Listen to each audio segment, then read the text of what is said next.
Hi everybody, welcome back to Mando Lessons. This is sort of the first and sort of the second lesson in a series I'm doing on different strumming patterns. The first lesson that I did is in the beginner series, and it's just called Basic Strum Patterns. And that sort of brings you through just going straight through the strings like this, through this sort of alternating picking pattern. Kind of think of as a guitar style strumming pattern. But now we're going to move on to some different styles. So if you haven't seen that lesson, check out the beginners series over at mandolessons.com and look for that strum pattern lesson. And if you've seen that already, we're going to work on bluegrass chop style. So if you haven't, another lesson that you should go check out is sort of learning the shapes for the bluegrass chop. So if this looks familiar, those shapes, then that's great. If they don't, check out the technique section of mandolessons.com, and I've got a series, or not a series, but just a lesson on learning those shapes.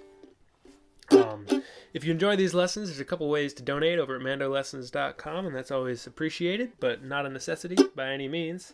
So let's jump into the lesson here. So if you've got these shapes down, the role of the mandolin in bluegrass is to really be a kind of a percussive sort of snare drum. So a lot of times there'll be a guitar going, playing this sort of strumming thing, and there'll be a bass going boom, boom, boom, boom, boom, boom, boom. And what the mandolin does is it plays when the bass doesn't play. So it's on the offbeat. The bass is on the onbeat with boom, boom, boom, boom, boom, boom. And the mandolin is going to go boom, boom, boom, boom, boom, boom, boom, boom, like that. So that's sort of the basic role of the mandolin, is to boom, boom, boom. I am a man of constant sorrow. I see trouble all my days. Really, just like holding down the offbeat. So that's something to really work on. If you're unfamiliar with it, get that offbeat sound in your head. It really is a defining role of the mandolin in bluegrass. And if you end up playing with the bass, boom, boom, boom. Let's see if I can do this. Boom, boom, boom, boom, boom, boom, boom, boom. It leaves that big open hole, and kind of makes the downbeat heavy. And the mandolin playing on the offbeat kind of smooths things out and makes it less downbeat heavy and gives it a little lift. So boom, boom, boom, boom, boom, boom, boom. So getting used to that, find some bluegrass that you like to listen to. And because this is a great movable shape, you can really move it anywhere. If you're in the key of A, G, G sharp, A. Boom, boom, boom, boom, boom, boom, boom. And just play along. I know a lot of bluegrass is going to be 1, 4, and 5, like G, C, and D. And that'll really give you a lot of practice of getting that nice, strong offbeat.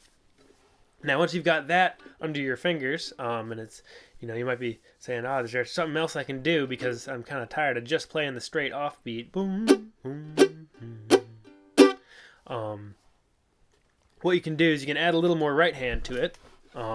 So here's my sort of stock bluegrass chop pattern if I want to make things a little bit fancier.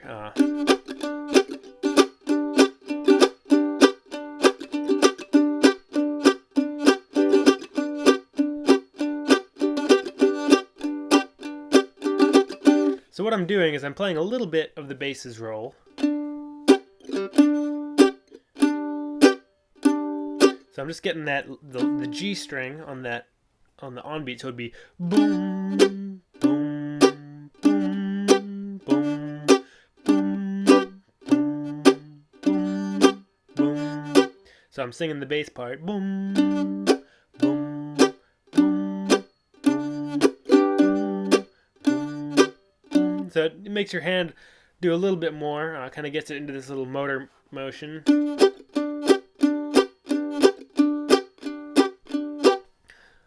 And then what you can add to that is little bits of upstroke. So that's just with the bass. You can also add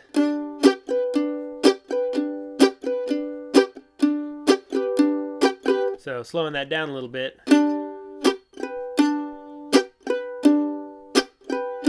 Just got that little bit of brushing the high strings coming back up.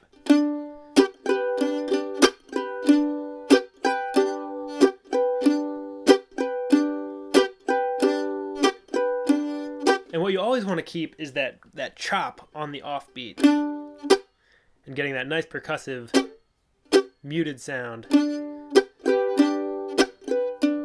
So everything else that I'm doing, adding to that, whether it's the bass on the front end or that little brush after the chop, you really want that chop to stay defined.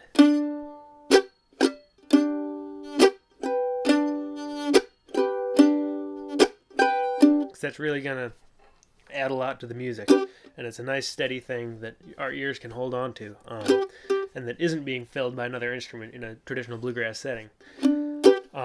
So one more thing I can add to this, and then kind of leave you to it and work on this by playing along with music you like to listen to. You can add a little roll to the beginning.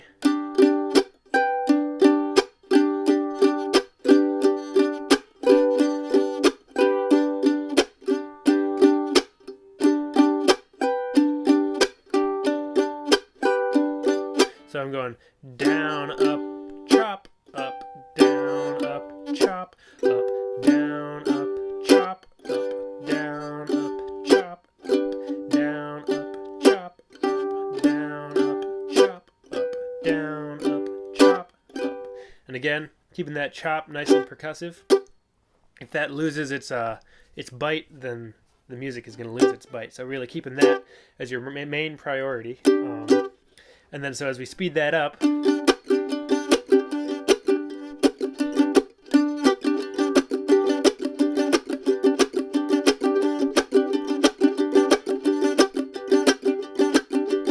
it becomes a little more kind of involved, and you can really start to feel your right hand as you get comfortable with that pattern. It really just sort of gets into this motion of wugga chugga, wugga chugga, wugga chugga, wugga chugga. I think of it as a train, like a train leaving a station. And that sort of to sing over something real quick. What was I doing? I was doing Man of Constant Sorrow. So just the offbeat is I am a man of constant sorrow. I see trouble all my days. And with that little more involved right hand, we get I am a man of constant sorrow. I see trouble all my days. And so that adds a lot more. Now, what you want to be aware of is not to sort of kind of outplay anybody else in the band. If you've got a bunch of other people in the group, like maybe you got a banjo player and a guitar player and a bass player and maybe a fiddle player shuffling along, maybe a dobro or some other kind of instrument, or some instruments doubled up, that's going to add a lot more sound. So in a circumstance where I'm playing with a bunch of other people, if I add in all of that, it might kind of muddy up the ensemble sound. Whereas if I'm playing just with a guitar player or just with a bass player, there's a lot more space for me to fill. In that case, I would play that sort of expanded chop rhythm. Whereas if there were 6 other instruments playing along, I might just stick to something a little simpler just to not step on anybody else's musical ideas. That's all for now. Thanks again for watching. So go out and find some music or some friends to play with, and just give that a try. Really, the repetition of it's really, really rewarding. The more you do it, the more it just becomes a feeling in your right hand, and the more you can kind of get into the groove of things. So, thanks for watching. Hope to see you again soon. Bye-bye.